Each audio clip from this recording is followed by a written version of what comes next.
안녕하세요. 얼마 전 속 시원하게 아내와 이혼하고 나름 복수까지 제대로 한 후 혼자가 된 40대 남성입니다. 여러분, 눈 뜬 장님이라는 말 아시나요? 눈을 뜨고 있지만 제대로 된 진실을 보지 못하는 사람을 뜻하는 말인데요. 딱 제 전 아내에게 어울리는 말입니다. 진짜 저야말로 아내가 원하는 돈도 많고 성격도 좋은 사람인데 아내는 이런 저를 눈앞에서 놓치더군요. 뭐 마지막엔 아내가 하도 싹싹 빌며 사정사정을 하길래 모든 걸 다 덮고 다시 한번 살아볼까도 생각했지만 그러기엔 제가 너무 아깝더라고요. 저는 돈도 많고 집도 있고 제 회사도 있고 아직 앞날이 창창한데 뭐가 모자라다고 또 제 인생을 아내라는 검은 잿더미 속으로 넣겠어요. 그래도 생각지도 못한 이혼이라 그런지 아직은 기분이 떨떠름하네요. 지금부터 제 아내가 얼마나 어리석었는지, 제가 아내 때문에 얼마나 고생을 했는지, 제가 복수를 위해 얼마나 많은 것을 참았는지 말씀드릴 테니 여러분들도 제 아내처럼 숲을 보지 못하고 나무만 보는 어리석은 행동은 절대 하지 마시길 바랍니다. 한 부분에만 집착하기보다 전체를 봐야 제대로 된 그림이 보이는 법이니까요. 먼저 저라는 사람에 대해 소개해드릴게요. 저는 고등학교 때부터 사업을 했습니다. 유통사업을 하시던 아버지가 늘 사업하는 것을 봐와서 그런지 자연스럽게 돈이나 산업 흐름에 눈이 떠지더군요. 제가 제일 처음 도전했던 사업은 아버지께 1,000만 원을 빌려서 시작한 이동식 세차 서비스였어요. 제가 대표로 친구 2명을 고용해서 진행했었는데 고등학생 입장에선 꽤 쏠쏠한 용돈벌이가 되더군요. 아니, 용돈벌이 그 이상이었었죠.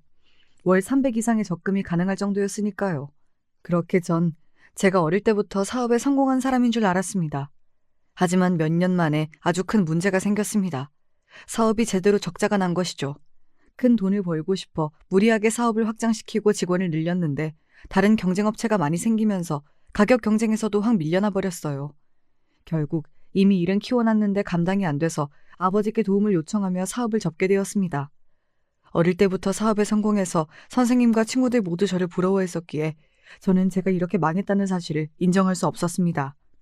한때는 이 사업을 끝까지 지키지 못한 게 제 인생에서 최대의 실패라고 생각했어요.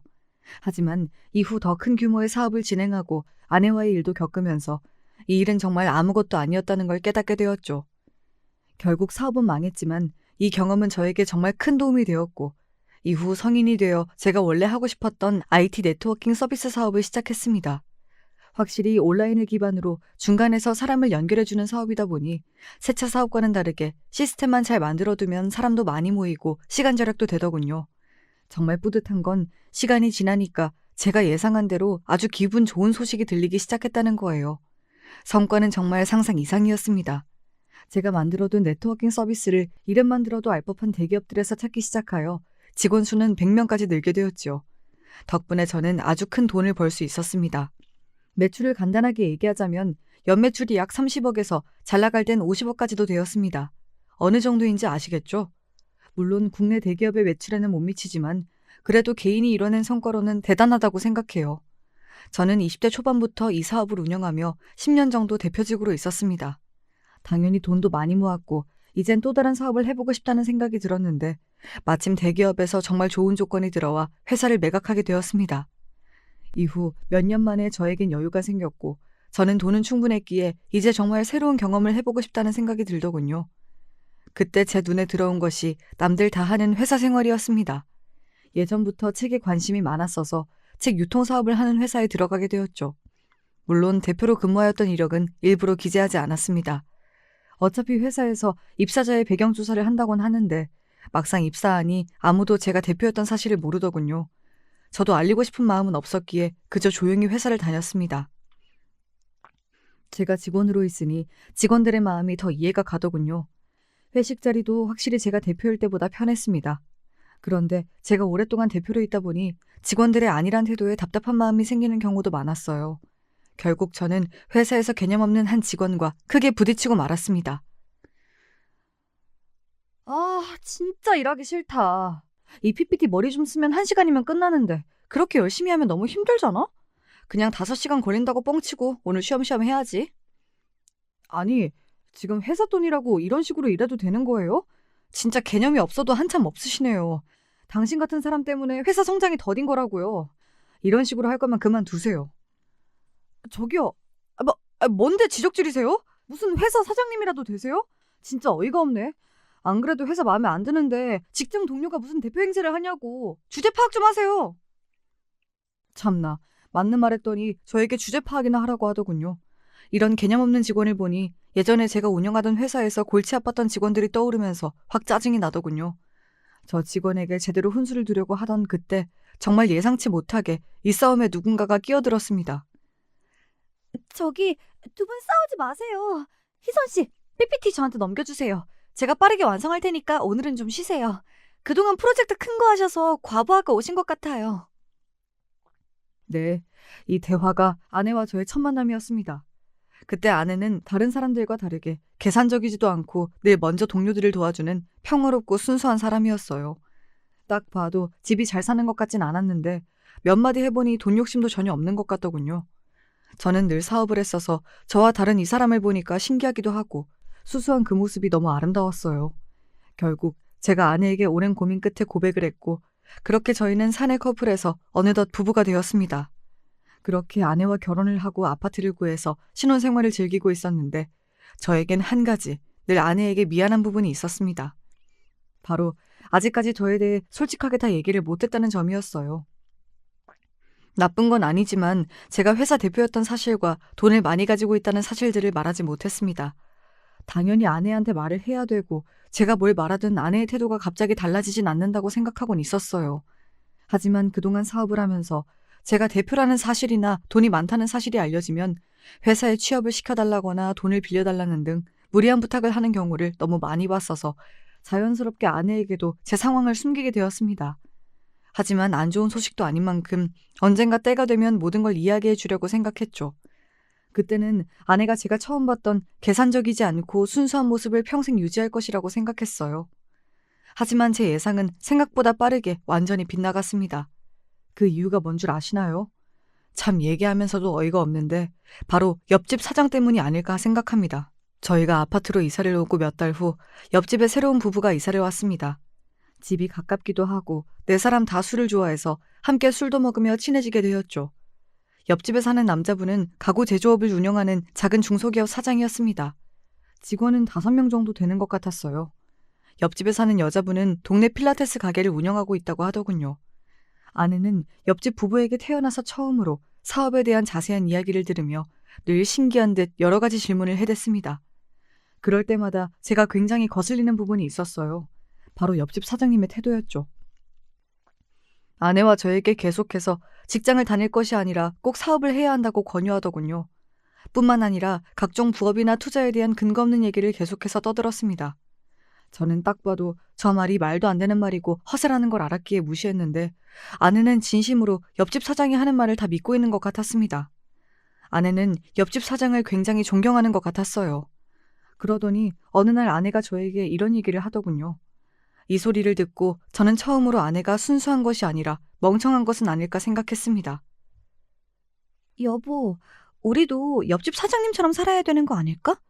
사장님이 기업을 운영하고 계시는 대단한 사람이잖아. 근데 요즘 주식을 안 하면 못 살아남는데. 월급의 80% 이상을 주식에 넣어야 한다는데 우리도 적금 다 깨고 전부 주식에 넣을까? 무슨 그게 말도 안 되는 소리야. 옆집 사장님 주식으로 돈 얼마 벌지도 못하시니까 함부로 그런 말 다 믿고 그 사람 말 따를 생각하지도 마. 아휴, 내가 돈 욕심도 없는 당신이랑 무슨 이야기를 하겠어. 자기랑 살면 늘 이렇게 우리 형편이 제자리일 것 같네. 답답해. 정말 답답해.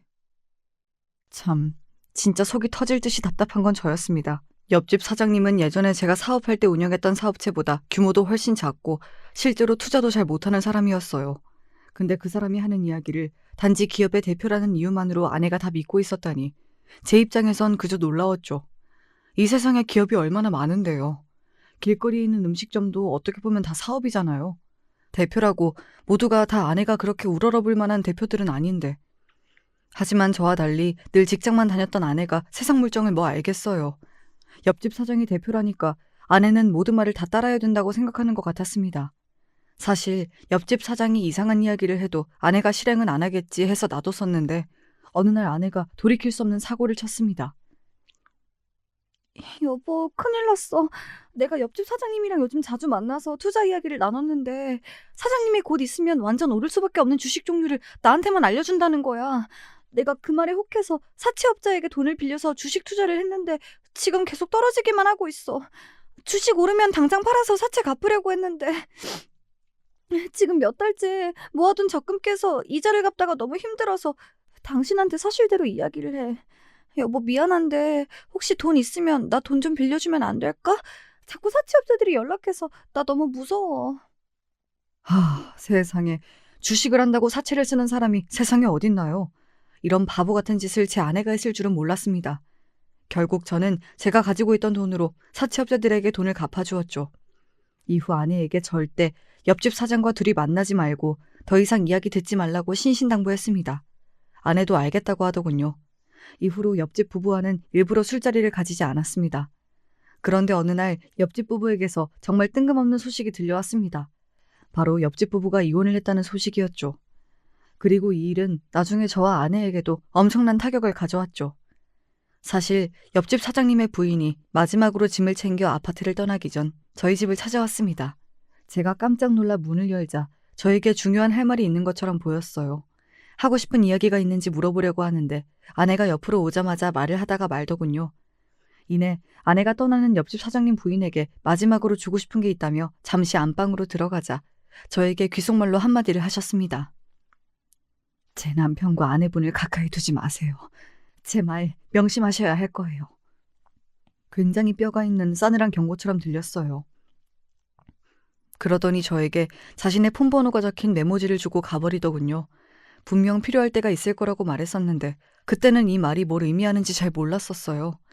당시에는 저도 옆집 사장님을 좋게 보고 있진 않았기 때문에 이 말에 동의는 했었는데 모든 일을 겪고 나서야 이 말에 숨겨진 뜻을 제대로 알 수 있었습니다. 이후 사장님의 아내분이 가자마자 아내는 태도가 돌변했습니다. 이런 모습들은 이미 제가 알던 예전의 아내가 아니었어요. 옆집 사장님 부인 진짜 별로야. 사장님이 요즘 자금 문제로 힘들어하는데 옆에서 돈 구할 생각도 없이 가만히 있었나 봐. 사장님 입장에서는 아무것도 모르고 도움도 안 되는 아내가 얼마나 답답했겠어. 이래서 돈이 중요한 거야. 결국 돈 때문에 싸우고 갈라진다니까? 왜 이런 말들이 그토록 순수했던 제 아내의 입에서 나오게 된 걸까요? 정말이지 예전의 아내는 절대 할 수 없는 말들이었습니다. 아내는 절대 사람을 뒤에서 욕하지 않고 돈 욕심을 부리는 사람이 아니었거든요. 옆집 사장님과 친해져서 많은 이야기를 나누더니 아내까지 옆집 사장님처럼 변하고 있는 불길한 느낌이 들었습니다. 아내가 돈 때문에 순수함을 잃고 자꾸 옆집 사장이랑 어울리는 것도 싫어서 제가 정말 많은 돈을 모아뒀다고 사실대로 얘기하려다가 아내가 꺼낸 이 말을 듣고 절대 이야기를 하지 않기로 결심했습니다. 주변에 돈 많은 사람 있으면 좋겠다. 주식이나 부동산 투자하게 돈 좀 달라 할 텐데. 회사도 하나 차려달라 하고 싶고. 물론 내가 회사 운영은 안 해봤지만 요즘은 전문 경영인 쓰면 된다며? 옆집 사장이 그러는데 돈 있으면 그냥 회사 차리고 필요한 분야에 사람 다 고용하면 된대. 대표 되는 것도 완전 쉽다는데? 내 주변에 왜 돈 많은 사람이 없을까?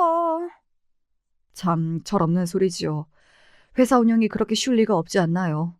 어느샌가부터 저에게 아내는 순수함이 아니라 그냥 사기치기 좋은 멍청한 사람이 되어가고 있었어요.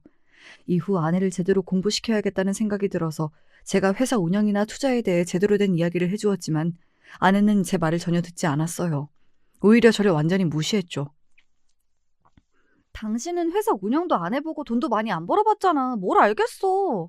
그러니까 매일 부정적인 소리만 하는 거겠지. 옆집 사장님 봐봐. 꿈도 크고 보는 시야도 넓잖아. 그러니까 돈 버는 방법이 쉽게 보이는 거지. 당신은 뭐만 하면 다 안 된대. 그럴 거면 그냥 말하지 마. 그래서 돈을 벌기나 하겠어? 아휴. 제가 회사 대표로 있었던 경력이 얼만데 아내에게 이런 말을 들으니까 어이가 없더군요. 이후에도 아내와 이 문제로 몇 번이나 다툼이 있었습니다. 아내가 옆집 사장님께 주식 투자와 사업 운영을 배운다면서 저녁에 집에 들어오지 않고 옆집에 계속 있었거든요. 처음에는 밥 먹은 후 2시간쯤 사장님과 대화를 하다 다시 집에 왔었어요. 좀 저러고 말겠지 싶었는데 이후에는 새벽까지 안 들어오더군요. 점점 제가 참을 수 있는 정도를 넘었다는 생각이 들어 화를 냈더니 열심히 일하고 사업 준비하는 사람한테 이게 무슨 태도냐고 적반하장으로 나왔습니다. 결국 저는 아내와 일주일에 3-4번 이상 이 문제로 싸우게 되었고 이미 충분한 제 자금 상황과 사업 경력에 아내에게 전부 이야기하려고 했어요. 이런 결심을 가지고 일찍 집에 들어온 날 아내의 입에서 정말 충격적인 단어를 듣게 되었습니다. 단 한 번도 예상하지 못한 시나리오였죠. 나 당신한테 할 말 있어. 요즘 당신이 사업 준비한다고 자꾸 옆집 사장님이랑 새벽에도 같이 있잖아. 근데 앞으로 그럴 필요 없어. 왜냐면 사실 그러니까 내가 말 끊어서 미안하지만 나부터 얘기할게. 우리 이혼하자. 뭐? 방금 뭐라고 했어? 이 이혼? 갑자기 무슨 이혼이야? 미쳤어? 난 돈 없는 사람보다 부자가 좋아. 당신보다 옆집 사장님이랑 같이 살고 싶어졌어. 이 말을 듣는 순간 옆집 사장을 조심하라 하던 사장 부인의 말이 단지 옆집 사장이 허세가 많고 사업과 관련하여 근거 없이 좋은 말만 던지는 사람이어서 한 말이 아니라는 것을 이제서야 알게 되었습니다. 옆집 사장은 제 아내를 순진한 제 아내를 꼬실 수 있는 사람이었고 이미 옆집 사장이 부인과 이혼하기 전부터 제 아내와 어느 정도 불륜을 저지르고 있었던 것 같았습니다. 즉, 옆집 사장 부인이 경고한 메시지에는 남녀 관계도 있었어요. 저는 정말 생각지도 못했고 이해도 가지 않았습니다. 아니, 저보다 나이도 많고 돈도 없는 저 사장이 뭐가 좋다고 아내가 저한테 이혼을 요구하는 걸까요? 제가 저보다 잘난 사람이면 질투라도 나겠는데 그런 것도 없고 그냥 제가 세상에서 겪은 일 중에 제일 어이가 없었습니다. 이후 아내에게는 일부러 침착한 척 잠시 우리도 시간을 갖자고 서로의 마음을 좀 더 제대로 확인해보자고 얘기했어요. 아직 상황 파악이 안 됐고 제가 뭘 해야 할지 아무것도 확신이 서지 않더군요. 그저 머리가 복잡하고 속이 상했습니다. 이후 혼자서 아내가 한 말이 계속 떠오르면서 너무 수치심이 들더군요. 결국 계속 고민하다가 저와 비슷한 상황을 겪었을 옆집 사장의 부인에게 전화를 걸었습니다. 전화를 받은 그분의 반응은 정말 충격적이었어요. 제가 전화할 걸 마치 예상이라도 한 것 같았습니다. 하지만 저는 전화를 끊고 이 전화를 정말 잘 걸었다고 생각하게 되었어요. 옆집 사장의 부인이 하는 이야기를 듣고 저는 제가 이제부터 해야 할 일이 무엇인지 알게 됐거든요. 이 대화가 없었다면 어차피 저도 갈피를 잃고 답 없는 아내에게 매달리고 있었을지도 모르겠네요. 정말 제가 세상에서 제일 싫어하는 비효율적이고 감정에만 취해 있는 바보들처럼요. 안녕하세요. 생각보다 늦게 전화하셨네요. 제 말 이제 이해하셨죠? 저도 처음에는 이 상황이 믿기도 힘들고 어이가 없었습니다. 옆집끼리 참 더러워서 말이 안 나오네요. 지금부터 제 말 똑똑히 들으세요. 저희가 해야 될 건 슬퍼하는 게 아니라 제대로 된 복수예요. 지금 상황이 화도나고 억울하시죠? 그 감정을 저랑 같이 둘에게 복수하는 데 사용해 보시는 건 어때요? 방금 전까지 너무 슬프고 수치심이 들어서 힘들었는데 말씀 들어보니 일리가 있군요.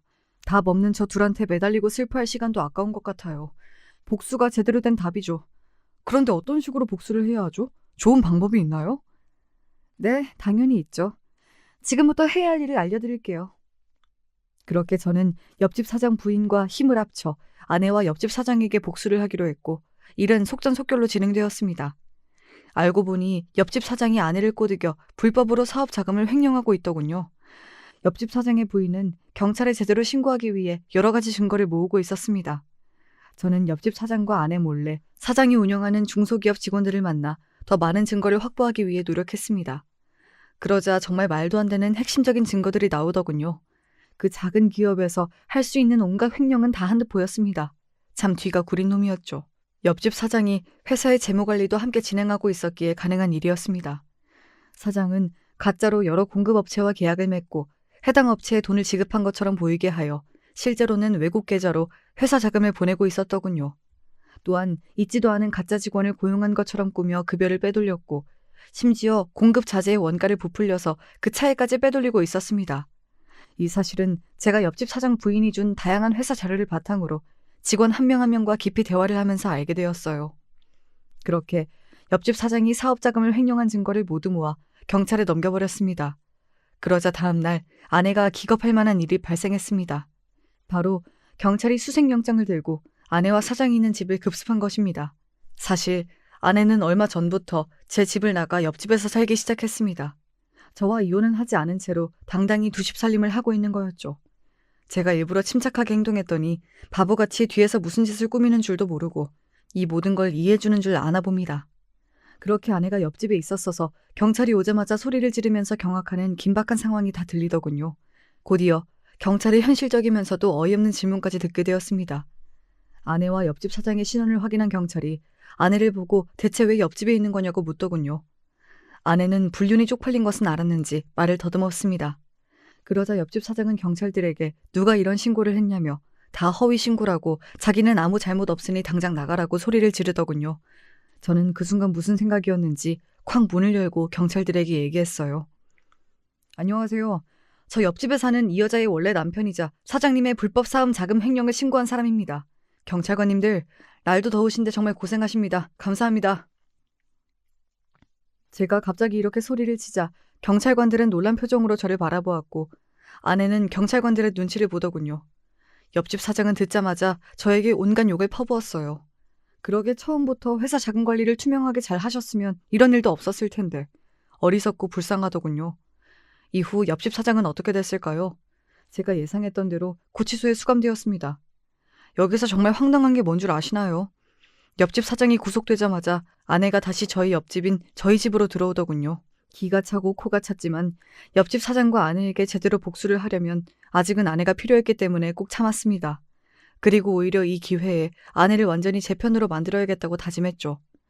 저는 곧바로 돈에 눈이 멀었지만 멍청한 아내에게 제가 원하는 정보를 캐낼 수 있는 아주 좋은 방법을 생각해냈습니다. 그리고 그 방법이 아주 잘 먹히더군요.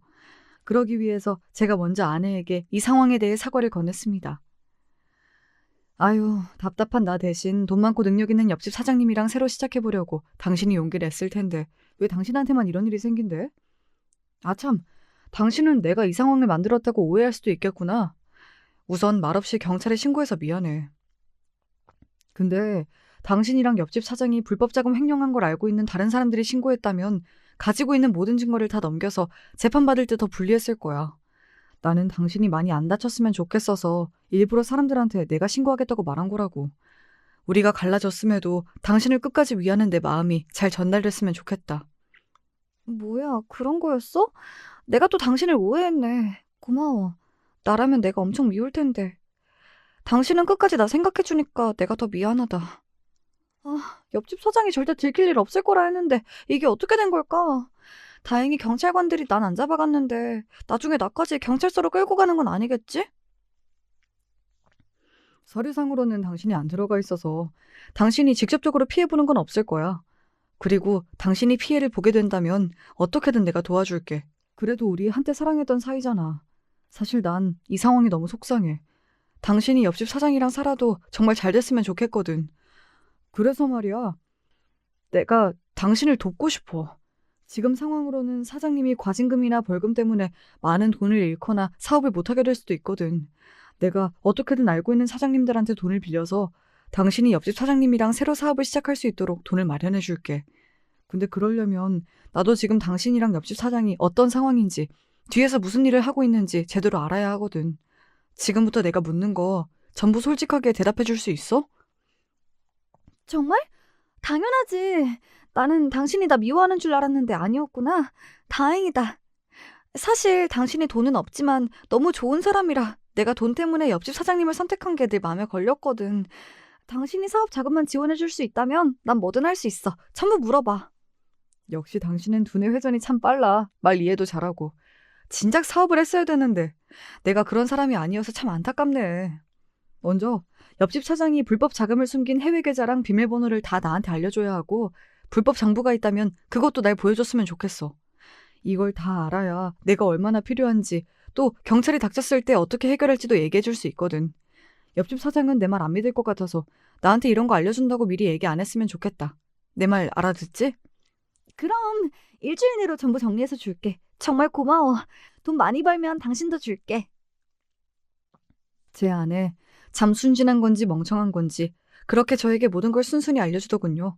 이 사실을 알게 되면 옆집 사장이 얼마나 화가 날까요? 드라마에서만 보던 제대로 된 복수를 할 생각에 저는 아주 속이 시원했습니다. 그렇게 10일 후 사장은 풀려났습니다. 하지만 거액의 벌금도 물어야 했고 사업도 당장 이어갈 수 있는 상황이 안 되었죠. 미친 듯이 저를 원망하더군요. 저는 이때 옆집 사장의 전 부인에게 양해를 구하고 제가 부인이 복수하고자 하는 것을 막기 위해 대신 증거를 숨겨서 신고한 것이라고 아내에게 얘기한 것과 똑같이 옆집 사장에게 얘기했습니다. 처음엔 안 믿더니 이후 전 부인과 대화를 하고 나서야 제 말을 믿더군요. 사장의 전 부인과 미리 말을 맞춰놔서 들키지 않을 수가 있었습니다. 이후 저는 아내가 이야기해준 더 많은 불법 자금 정보를 경찰에 넘겼어요. 해외 계좌를 추적하고 있던 경찰에겐 아주 도움이 되는 정보였죠. 이후 제가 잠시 짐을 찾으러 집에 왔을 때 옆집 사장이 아내에게 화내는 것을 들었습니다. 야, 너가 경찰에 알려줬지? 내 해외 계좌 그거 경찰이 다 알고 있잖아. 아무도 추적 못할 텐데 이게 어떻게 된 거냐고. 너 말고 정보 알고 있는 사람도 없단 말이야. 멍청한 년. 너 만나고 나서부터 되는 일이 없어. 와, 멀리서 들어도 겁에 질릴 정도로 욕설을 섞어가며 소리를 지르더군요. 옆집 사장의 본 모습인 것 같았습니다. 제 아내는 왜 골라도 하필 저런 놈을 골랐을까요? 대표로서도 남자로서도 그냥 사람으로서도 너무 별로였습니다. 이후 더 큰 소리들이 들렸어요. 물건을 바닥으로 던지고 있는 건지 물건들이 깨지는 소리가 들리더군요. 남자인 저도 겁을 먹을 정도였는데 이상하게 아내의 비명소리도 들리지 않았습니다. 제 추측으로는 저 사람이 저런 모습을 한두 번 보인 게 아니어서 아내가 익숙해진 게 아닐까 생각이 들더군요. 아내에게 더 이상 사랑의 감정은 당연히 없었고 사람 대 사람으로서 말려야 하는 건 아닐까 생각을 할 정도로 심각했습니다. 이후 물건을 던지는 것은 멈춘 듯 했고 아내와 다시 대화를 나누는 것 같길래 그냥 물건 가지고 다시 제 갈 길을 갔습니다. 저는 아직도 할 일이 많았어요. 경찰에서 하는 일과는 별개로 개인적으로 사장의 사업이 완전히 망하도록 뒤에서 손을 쓰고 있었거든요. 사실 경찰에게 불법 자금 정보를 전달하기 전부터 옆집 사장의 회사에 있는 직원들과 몰래 만나고 있었습니다. 곧 옆집 사장의 사업이 망할 것이라는 이야기를 전했죠. 이 사실이 믿기지 않고 저를 도울 생각이 없는 직원들에겐 제 인맥을 통해 다른 회사로 이직을 시켜주겠다고 제안했습니다. 정말 다행히도 한 명 빼고 모든 직원들이 저를 도와주기로 하였습니다. 제가 어떻게든 다시 사업이 진행될 것이라고 이야기하기도 했고요. 직원들은 저를 믿어주는 것뿐만이 아니라 제 아내와 불륜을 한 옆집 사장의 인성을 굉장히 문제 삼더군요. 사람 대 사람으로서 저를 걱정해주기도 하였습니다. 사실 이야기를 나눌수록 제가 생각했던 것보다 능력 있고 너무 좋은 사람들이라 제가 회사를 차리면 데려오고 싶을 정도로 탐이 났습니다. 결국 저는 오랜 고민 끝에 직원들에게 아주 중요한 계획을 이야기했습니다. 과연 제 계획이 무엇이었을까요? 저는 이 계획을 아내와 옆집 사장에게도 똑같이 얘기해서 그들을 설득해야 했기 때문에 먼저 아내를 만났습니다. 아내는 만나자마자 울상을 짓고 있더군요. 옆집 사장의 사업이 망한 것 같다면서요. 저는 아내에게 달콤한 말을 건넸습니다. 지금 잘 되고 있는 사업의 종류를 보여주며 사장을 설득해 큰 돈을 대출받아 당장 새로운 사업을 시작하라고 했죠. 모자란 돈은 당연히 제가 저번에 얘기한 대로 보태주겠다고 했고요.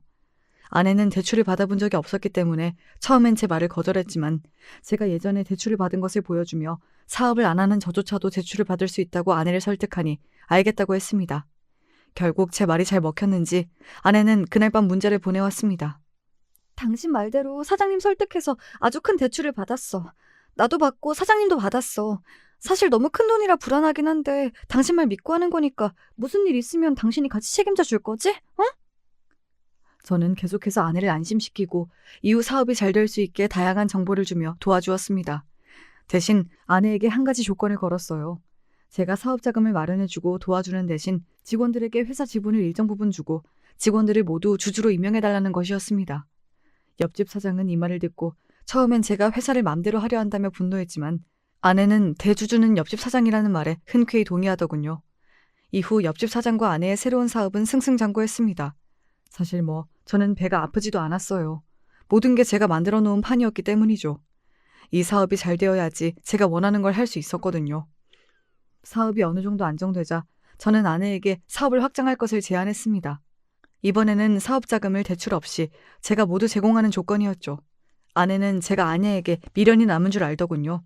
저한테 이제 자기를 옆집 사장에게 보내달라고 아니면 자기가 정말 미안해서 잠을 못 자겠다고 얘기하던데 제가 보기엔 늘 생각 없이 잠 안 자는 것 같아서 전혀 진심이 느껴지지 않았습니다. 아내에게 오만정이 다 떨어진 지 오래여서 아내와 사적으로 감정적인 이야기하는 것을 최대한 피하고 말을 돌려 사업 얘기만 하려고 노력했죠. 결국 아내는 제 바람대로 옆집 사장에게 사업을 확장할 것을 얘기했고 그 사업 확장에 제가 중요한 키가 된다는 것을 전하기 위해 저는 다른 사람들이 보면 아무리 복수라 해도 절대 있을 수 없는 상황까지 만들게 되었습니다. 바로 옆집 사장과 저와 아내가 셋이서 함께 밥을 먹는 자리를 마련한 것이었습니다. 아내 입장에선 아직 혼인관계에 있는 전 남편과 다시 혼인관계를 시작한 바람남 불륜남과 함께 밥을 먹는 상황이네요. 제가 말하면서도 이게 뭐 하는 짓인지 어이가 없네요. 저는 이 둘을 만나서도 미친 듯이 착한 척을 했습니다. 솔직히 같이 있는 것 자체가 역겨웠어요. 하지만 제대로 된 복수를 하려면 계속해서 참아야 했죠. 제가 이 둘에게 뭐라고 했는 줄 아시나요? 저는 공과 사를 잘 구분하는 사람입니다. 사적으로 저에게 큰 상처를 준 두 사람이지만 사업적으로 볼 때 정말 능력 있는 사람이라고 생각해서 사업 자금을 마련해 드린 거예요. 그리고 좋은 성과를 내신 걸 보니까 역시 제 믿음이 틀리질 않았네요. 그리고 저는 이제는 둘의 진정한 사랑을 응원하고 있습니다. 이런 말도 안 되는 소리까지 해댔습니다. 저 이 정도면 배우해도 될 것 같지 않나요? 어떻게 속마음과 다른 소리를 이렇게까지 잘할 수 있는지 제가 생각해도 놀라웠어요. 제가 이렇게 말하니 옆집 사장은 저를 미친놈처럼 바라보더군요. 하지만 저를 철석같이 믿는 아내가 제 말이 진심이라고 계속해서 얘기하자 의심의 눈초리를 거두는 듯 보였습니다. 결국 저는 아내에 이어 옆집 사장에게도 같은 배를 탔다는 느낌을 제대로 심어주었죠. 제가 이런 행동을 괜히 한 건 아니었어요. 바로 며칠 후에 있을 제대로 복수할 상황을 위해서였습니다. 그리고 드디어 제가 기다리고 기다리던 그날이 되었습니다. 사실 며칠 전 아내와 옆집 사장과 밥을 먹을 때 더 큰 사업 확장을 제안하면서 제가 사업 확장을 위한 인프라와 돈을 제공하는 조건으로 앞으로 회사의 주주로서 지분을 가지고 싶다고 이야기했었습니다. 물론 이 말은 다 뻥이었어요. 제가 원하는 걸 얻기 위해서 그럴듯하게 말해본 것이었죠. 그리고 오늘은 옆집 사장이 일이 있어서 아내와 저 둘만 만나서 사업 확장을 위한 계약서를 작성하는 날이었습니다. 아내는 저를 만나자마자 기쁜 표정으로 연신 고맙다고 얘기하며 계약서를 정말 대충 읽어보더군요. 그러더니 제 예상보다 훨씬 빨리 도장을 찍었습니다. 참 허무했어요. 이 계약서에 도장을 찍게 만들기 위해서 제가 얼마나 역겨운 일들을 견뎌왔는데 아내는 그걸 아는지 모르는지 너무 쉽게 자기가 한 번에 무너질 이 서류에 도장을 찍어버리더군요. 참, 여러분, 이 서류가 어떤 건지 아시나요? 겉으로는 사업 확장을 위한 계약서처럼 보이지만 사실은 아내와 옆집 사장을 한 번에 무너뜨릴 수 있는 어마어마한 계약서입니다. 이 계약서에는 치밀한 함정이 있었어요. 바로 아내와 옆집 사장이 사업의 소유권과 지분의 80%를 저에게 완전히 넘기는 내용이 포함되어 있었습니다. 아내는 제가 사업을 잘 모른다고 믿고 아무 의심을 안 했을 거예요. 다음 날 옆집 사장도 계약서에 함께 사인을 하기로 했었는데 그래도 한 회사의 사장이니까 계약서와 관련해선 굉장히 깐깐할 것이라고 생각했어요. 하지만 옆집 사장도 제 아내와 다를 바가 없더군요. 계약서를 읽어보지도 않고 사인을 해버렸습니다. 저는 이제서야 제 복수의 끝이 보인다는 생각에 짜릿하더군요. 옆집 사장과 아내 둘 다 가장 기쁘고 기대하던 순간에 모든 게 무너져 내리는 절망적인 기분을 꼭 느껴봤으면 좋겠다고 생각했습니다. 이후 저는 더 바쁘게 움직이기 시작했어요.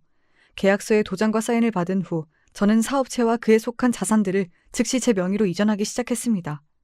이후 이미 제 편이었던 회사의 주주들에게 대주주와 대표이사의 변경이 있을 것 같다고 주주총회를 연다고 이야기했죠. 이 소식은 당연히 옆집 사장에게도 전해졌겠죠? 그날 저녁 옆집 사장과 아내가 제 집 문을 미친 듯이 두드리더군요. 저에게 갑자기 직원들이 딴소리를 한다고 대주주가 바뀌는 문제가 생길 것 같다며 난리를 쳤습니다. 제가 과연 문을 열어줬을까요? 아니요. 정확히 말하면 문을 열어줄 수 없었습니다.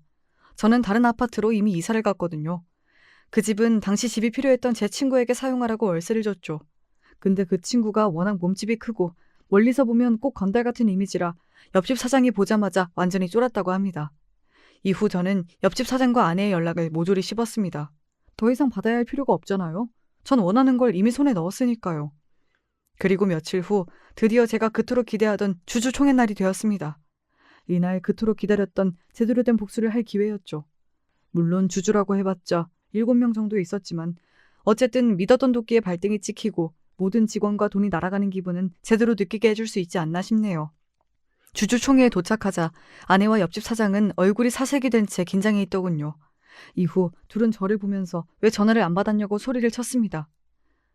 여보, 아니 김정현 주주님, 왜 이렇게 전화를 안 받으시나요? 지금 회사에 무슨 일이 있었는지 아세요? 이런 중요한 순간에 대체 왜 연락을 씹으시냐고요. 뭐야? 어디 있다 이제야 나타나는 거야? 제정신이야? 너가 돈 보태놓고 이 사업까지 망하면 어쩌려고 이런 식으로 일처리를 해? 참, 둘 다 제가 대주주라는 사실은 꿈에도 모르나 봅니다. 집에 가서도 작성한 계약서를 전혀 읽어보지 않는 듯 했어요. 한마디로 사장이 될 자격이 없는 사람들인 거죠. 둘이 저한테 친 그 호통이 저에게 할 수 있는 마지막 호통이었다고 저는 생각합니다. 곧 제가 대주주로 소개가 되었거든요. 이 소리를 듣자마자 아내와 옆집 사장은 굉장히 놀란 듯 했습니다. 아내는 전혀 상황 파악이 안 되는 눈치였고요. 눈앞에서 회사를 빼앗긴 건데 그것도 모를 정도로 머리가 안 돌아가나 보더군요. 옆집 사장은 이 상황이 너무 억울하고 분한지 그 자리에서 소리를 쳤습니다. 뭐야? 왜 당신이 대주주가 된 거야? 어? 그럴 리가 없잖아. 이게 어떻게 된 거냐고? 아직도 상황 파악이 안 돼? 당신이랑 내 전 아내가 이미 이 서류에 사인했잖아. 여기 적혀 있는 거 보여? 사업의 소유권과 지분의 80%를 나에게 넘긴다. 대신 사업 자금을 받는다. 그리고 직원들도 이미 다 동의했고. 그리고 혹시나 몰라서 하는 말인데 사업 자금은 한 달 안에 갚는다. 이 조항 잊지 말고. 여보, 그런 내용은 없었잖아. 당신이 이 서류는 사업 확장을 위한 계약서라고 했었잖아. 이런 바보같이 멍청한 여편네야. 너가 다 읽어봤다고 사인하라 해서 나도 사인한 거잖아. 이제 어떻게 할 거야? 내가 힘들게 이룬 회사가 다 저놈한테 넘어가게 생겼다고. 네가 다 책임져. 내 돈 내놔. 탐욕이 화를 부른다더니 처음부터 멍청한 나는 사업에 발을 안 들일 걸 그랬어. 여보, 혹시 나한테 복수하려고 했던 거야? 제발 이러지 마. 나랑 옆집 사장 잘 되게 도와준다며. 그렇게 저를 보고 울부짖고 아내와 미친 듯이 싸우는 옆집 사장을 뒤로하고 저는 당당히 주주총회를 나왔습니다. 이후 저는 다시 회사의 대표이사가 되었고 회사 사람들은 아내와 옆집 사장의 불륜 소식을 알아서인지 직원 이상으로 옆에서 저를 더 많이 신경 써 주었습니다. 저는 직원들을 위해서라도 이 회사를 제대로 키워봐야겠다고 생각했죠. 아내는 잃었지만 대신 회사와 직원들을 얻었다고 볼 수도 있겠네요. 이후 옆집 사장과 아내는 어떻게 됐을까요? 당연히 해고했습니다. 사실 제가 이 회사의 대주주로 임명되지 않았더라도 이미 둘은 직원들에게 해고를 당했을 것 같아요. 왜냐하면 제가 직원들이랑 계속 연락을 하고 있어서 이 소식을 알게 되었는데 둘이 회사를 운영하던 그 짧은 시간 동안에도 불법으로 횡령을 하고 있었더라고요. 직원들은 저에게 증거를 모아두고 싶다고 조언을 구했습니다.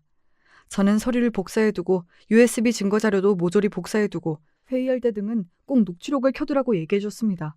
직원들은 저에게 정말 고마워하더군요. 늘 얼른 제가 대주주가 되어 회사의 대표이사로 왔으면 좋겠다고 얘기했습니다. 참 옆집 사장은 개벌은 남 못 준다더니 어떤 회사에서든 평생 횡령이나 하며 거지처럼 살 모양입니다. 이후 회사 사람들을 통해 전 아내의 소식도 들었습니다.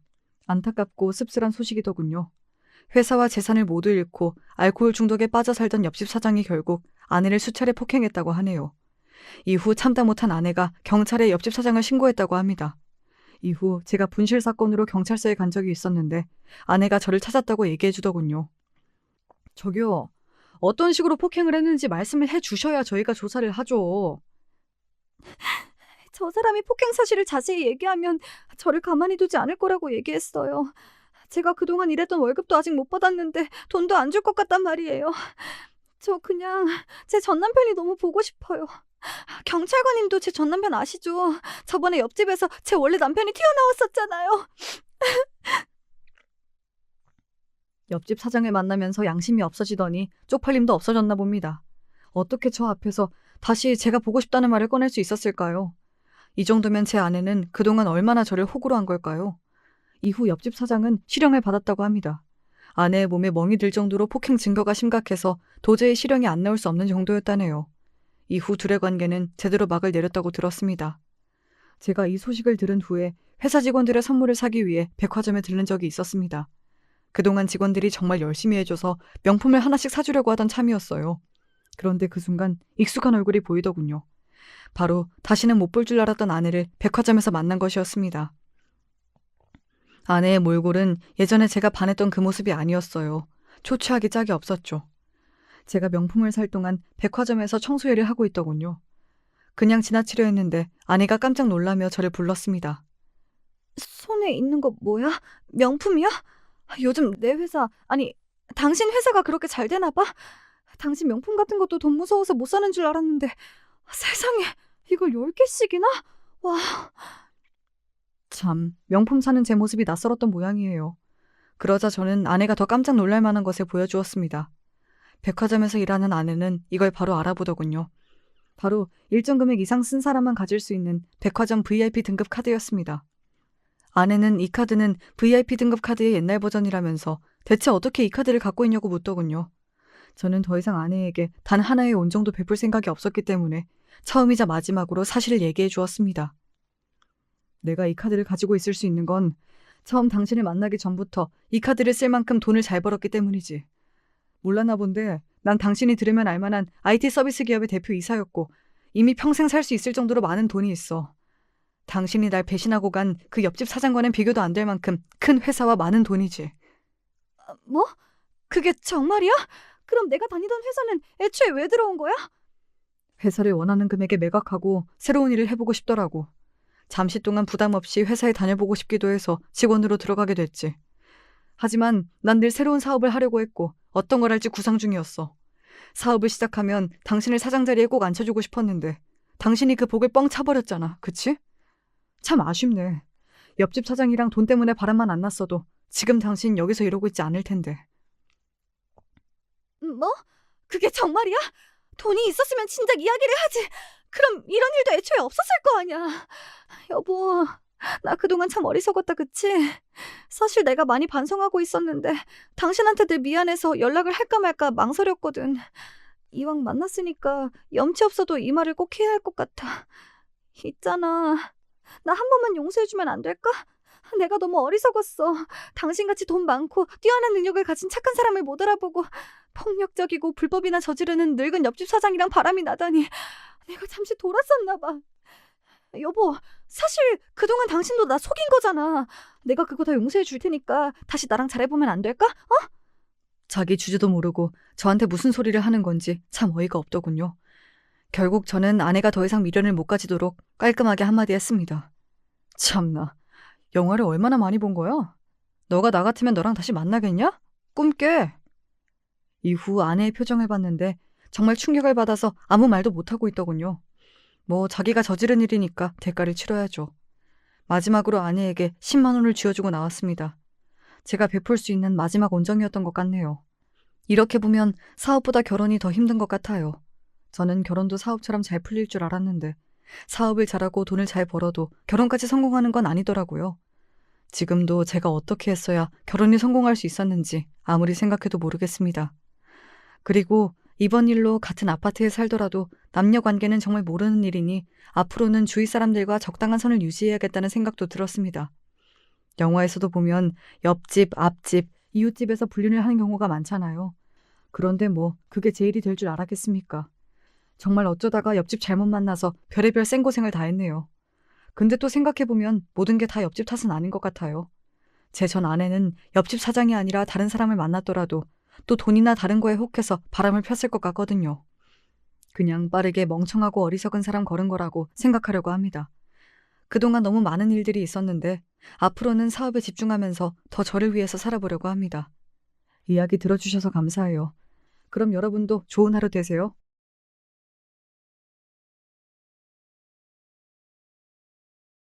전 개인적으로 사고방식이 어릴 때보다 많이 굳어버렸다는 것을 실감할 때면 나이를 먹었다고 생각이 들어요.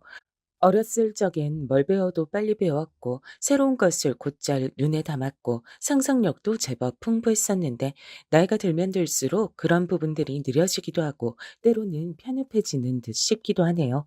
만약에 지금보다 더 어리고 젊은 나이에 이런 사연을 쓸 기회가 주어졌다면 설레는 마음으로 이런저런 문장들을 궁리해 봤을 것이란 생각도 들고요. 나름의 노력을 다해서 제가 겪은 이야기를 사연에 빠지다 풀어볼게요. 제가 초등학교 때 친정 아버지께서 암에 걸리셨다는 사실을 알았어요. 암이란 걸 당시에 전 어떻게 알고 있었는가 하면 그냥 암에 걸리면 죽는 거다 이런 식으로만 어렴풋이 알고 있었습니다. 무서운 거라고만 그렇게 여겼는데 다름 아닌 제 친정 아버지께서 암 환자라는 걸 알게 됐을 때 태어나서 처음으로 무력감을 맛봤던 것 같아요. 머릿속엔 온통 그럼 어떡하지 이런 생각밖에 안 들었고 무섭단 기분만 들어차 있었습니다. 늘 듬직하고 든든하던 친정아버지께서 약한 모습을 보이시며 고개를 떨구셨을 때 제 심장도 같이 바닥으로 떨어졌어요. 친정 부모님의 대화를 몰래 엿듣고 있던 저에게 한 줄기 희망의 빛을 내려준 것은 친정 엄마셨습니다. 굳건한 태도로 아버지를 다독이며 격려하시는 그 모습에 전 암이라는 무서운 것 안에서 자그마한 희망을 찾을 수 있었죠. 그 희망이란 것을 꼭 붙은 채로 지냈어요. 아버지께선 괴롭고 고통스러운 치료를 받으시기 위해 병원을 오래 들락날락 하셨죠. 제가 할 수 있는 것이 고작 마음을 담은 편지를 쓰는 것밖에 없다는 점이 어린 저를 무력하게 만들었습니다. 그게 우울이란 것조차 알지 못한 채로 우울했습니다. 대체로 저는 집에서 혼자였어요. 만들어진 반찬을 찾아다가 밥을 알아서 챙겨 먹었죠. 알아서 학교를 가고 친구들을 사귀고 놀고 숙제라고 씻고 잘 준비를 했습니다. 밤에 혼자 잠이 들 때면 무서웠어요. 어린 마음에 아무도 없고 조용하기만 한 깊은 밤중의 집은 귀신의 집처럼 느껴졌었거든요.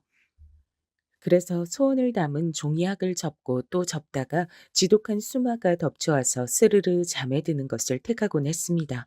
그럼에도 친정아버지께서 아직 꿋꿋하게 버티고 계신다는 것, 친정엄마께서 절 기특하다 칭찬해 주시는 것, 그런 것에 충족감을 느끼면서 이런 생활이 아주 오래 지속돼도 좋으니까 두 분 다 떠나지 않고 저의 곁에 계셔 주시기만을 바랬습니다. 제가 천마리의 종이학을 접었던 덕분이었던지 그래서 그 소원이 이루어졌던 것인지 모르겠으나 아무튼 친정아버지께선 저희 초등학교 졸업식에 참석을 하셨어요. 멀쩡히 당신의 두 발로 서서 환하게 웃으시며 제법 평탄한 일상으로 돌아오신 채 말입니다. 지난 3년간 울고 웃으면서 정말 힘들고 정신없는 나날이었는데 지금 이렇게 멀쩡하게 우리 은정이 초등학교 졸업식도 보고 직접 꽃다발도 안겨주면서 기념사진도 남기고 있단 게 정말 꿈만 같다, 은정아. 졸업 축하한다. 중학교 가선 우리 딸 더 열심히 하기야. 다른 친구들은 엄마만 온 집들이 많은데 전 엄마도 있고 아버지도 있으니까 오늘 제가 진짜로 주인공이 된 것 같아요. 너무 좋아요. 중학교 가면 최고로 공부 열심히 할 거예요. 정말이야. 우리 딸은 누굴 닮아서 이렇게 영특하고 착한 건지 몰라. 은정아, 이제 난 여한이 없을 정도다. 행복해 하시던 친정 아버지의 그 말씀을 못 뱉도록 제가 막았어야 했나 봐요. 여한이 없단 소리 못 하시도록 제가 막았어야 했어요. 제가 설렘 가득한 중학교 생활을 시작한 지 불과 몇 달 지나지 않아서 다시 상태가 나빠졌단 병원 측의 청천벽력과도 같은 소견을 듣게 됐습니다.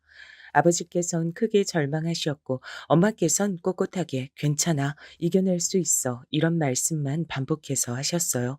전 아버지께서 다시금 그 고통스러운 병원 생활을 하시게 된 것이 슬펐습니다. 하지만 돌아가실 거라고 생각하진 않았어요. 이미 제가 초등학교 때 병원 생활을 오래 들락날락 하시는 걸 봤기 때문에 어느 정도 안일한 마음을 갖고 있었던 거예요. 그러나 제가 1학년 생활을 마치기도 전에 친정 아버지께선 결국 이제는 힘들다는 의료진의 이야기를 듣게 되셨습니다. 아니야.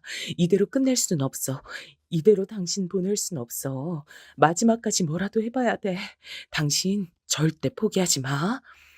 친정엄마께선 마지막 지푸라기라도 잡는 심정으로 서울에 가보겠다고 하셨습니다. 우리나라에서 5손가락 안에 드는 대형 병원이 목적지였죠. 저도 가겠다고 졸라댔습니다. 엄마, 저도 같이 가게 해주세요. 저도 따라갈래요. 은정아, 너 무슨 소리를 하는 거야? 넌 학교 다녀야지. 어딜 따라와? 말도 안 되는 소리 하지 마. 엄마야말로 지금 말도 안 되는 소리 하고 계신 거예요. 지금 아버지 상태 안 좋다면서요. 그것도 아주 많이 안 좋다면서요. 전 그것도 모르고 이번에도 무사히 퇴원하실 거라고만 생각하면서 여태까지 아무 생각도 없이 지내고 있었어요. 바보같이 지난 몇 달을 날려버렸다고요. 그런데 만약에 이번이 아버지 마지막이면 어떡해요? 학교는 앞으로 갈 나날이 많이 남았지만 아버지 볼 나날은 그만큼 많이 안 남아 있잖아요. 얘가 정말 언제 이렇게 다 커서 말을 이렇게 잘하는 거람. 이렇듯 크는 걸 나는 다 지켜봐 주지 못한 것 같은데 그럼에도 언제 이렇게까지 의젓해져서는. 친정엄마께선 기어이 제 앞에서 흐느껴 우셨습니다. 그간 굳건하게 버티곤 계셨지만 그 속은 진작에 문드러져 있었음을 저도 그제서야 깨닫고 엄마께 힘이 되어 드리지 못해온 것에 죄송한 마음으로 함께 부둥켜 안고 울었어요. 동이 트기 전 새벽에 출발해서 아침 무렵에 서울의 대형 병원에 도착을 했죠. 권위자라고 알려진 의사가 아버지의 의료 기록을 손에 들고 다가왔습니다. 그리고 아버지의 손을 꼭 잡은 채로 곁을 지키고 있는 저는 내버려둔 채 엄마께만 조심스런 눈짓을 보내더군요. 몇 걸음 떨어진 위치로 가서 엄마께서 그 의사에게 어떤 말을 전달받으시는 모습을 전 지켜봤습니다. 과연 무슨 얘기가 오가고 있을지 불안과 호기심이 뒤엉키던 바로 그때였어요. 안 돼. 안 돼요. 아직은 안 돼요. 제발요. 부탁드립니다. 안 돼. 친정엄마께서 당신의 가슴을 치시며 작은 소리로 그러나 그 안에 담긴 비통함만은 흘러넘치는 오열을 하셨습니다. 다리에 힘이 풀린 듯 바닥에 주저앉으시는 동안에도 엄마의 온몸이 주체할 수 없을 정도로 심하게 떨리고 있었어요. 그 앞에서 의사는 숙연하게 고개를 떨구고 있었습니다. 안 되는구나. 아무 치료도 더 이상 가능하지 않고 이젠 아버진 돌아가실 일만 남은 거구나. 그 사실을 전 새삼 깨달으며 이를 악물고 울음을 참아냈습니다. 호흡기를 단 채로 눈을 감고 계신 아버지께서 부디 지금의 상황을 모르시길 바랬으니까요. 하지만 잠시 후에 저와 맞잡고 있는 아버지의 오른손이 강하게 제 손을 잡는 것을 보고 전 놀람과 동시에 한 가지 슬픈 사실을 알아차렸습니다. 친정 아버지께서도 비록 눈으로 보지 않으셨지만 제 떨리는 숨소리 하나만으로도 눈치를 채셨던 겁니다. 우리나라에서 최고로 꼽히는 대학병원의 권위자가 어떤 소견을 내놨는지 말입니다. 그곳에서 아무것도 할 수 없었기에 고작 몇 분 후에 저희 가족은 그 병원을 나섰습니다. 넘쳐나는 환자들로 문정성시인 곳에서 저희가 비켜줘야 했기 때문입니다. 구급차를 타고 가자. 그게 맞아. 그게 비싸다는 걸 내가 모를 줄 알아? 안 돼. 그냥 차 타고 가. 무슨 구급차야? 당신 지금 그런 고집 부릴 때가 아니야. 절대로 그냥 차 타고 못 가. 그랬다간 당신 도중에 어떻게 될지 모른단 말이야. 숨도 간신히 쉬고 있으면서 무슨 객길 그렇게 부려. 잔말 말고 구급차 불러서 그거 타고 가. 그렇게 해. 안 된다고 했잖아. 여보, 그냥 가자. 그간 날 그렇게 힘들게 만들었으면 됐지. 꼭 막판에 와서도 날 괴롭게 만들어야 되는 거야? 왜 이상한 고집을 부려? 제발 좀. 내내 격양돼 있던 상태에 계셨던 친정엄마께서 결국 소를 내지르셨고 옆에 같이 있을 분위기가 아닌 것 같아 조금 떨어진 채로 서 있던 제가 깜짝 놀랐습니다. 친정엄마의 저런 모습은 처음이었어요. 당신 스스로도 놀라신 모양인지 손으로 입을 틀어 막으신 채 죄책감과 후회와 그리고 오만 감정들이 가득한 눈빛으로 아버지를 바라보고 계셨죠. 전 숨소리도 내지 않고 그쪽을 주시하고 있었고요. 침묵이 잠시간 이어지고 있던 그때 아버지께서 이렇게 말씀하시며 세상에서 가장 슬픈 방식으로 침묵을 흩으셨습니다. 은정이, 우리 딸 은정이 고등학교 가야 돼. 그 말씀을 듣자마자 제 눈에서 자동으로 눈물이 후두둑 떨어져 내렸어요. 아버지의 호흡이 부족해서 가쁘게 새어나오는 숨결 사이로 뱉어진 힘겨움 가득한 목소리가 제 이름을 담았던 것을 저는 죽는 날까지도 잊을 수 없겠죠. 고등학교도 가야 되고 다음으론 대학도 가야 돼. 우리 은정이가 그래야 하는데 돈 한 푼이 아까워. 난 이제 곧 죽을 팔자잖아. 그런데 뭔 팔자 좋게 구급차를 타고 가겠어. 그러니까 안 돼. 우리 은정이한테 써야 될 돈 나한테 못 써. 당신이 양보해줘. 당신이 고집 꺾어줘. 못난 내가 마지막으로 하는 부탁이야. 도대체 인간이란 동물은 왜 이다지도 큰 슬픔을 느낄 수 있는 생명체로 창조됐을까? 그 점을 그 순간에 전 원망했습니다. 걷잡을 수 없는 슬픔으로 금방이라도 쓰러질 것만 같았는데 아버지께서 아직 살아계시건만 제가 차마 그럴 순 없어서 간신히 참았던 것만 같아요. 죽은 사람 소원도 들어준다는데 아직 살아있는 사람 소원을 내가 왜 못 들어주겠나 싶다. 그래, 알았어. 당신 뜻대로 할게. 친정 엄마께선 그날 눈물로 운전대를 잡으셨죠.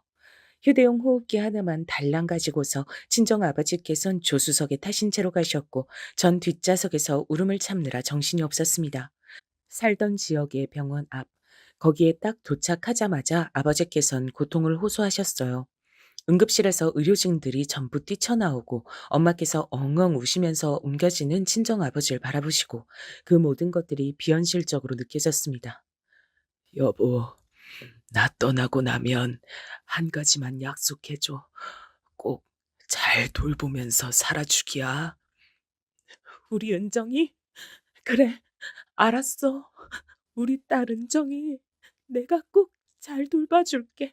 그건 걱정하지 마. 아니, 당신 스스로 잘 돌봐주면서 살아. 꼭 그랬으면 좋겠어. 그간 나 때문에 고생 많이 했지.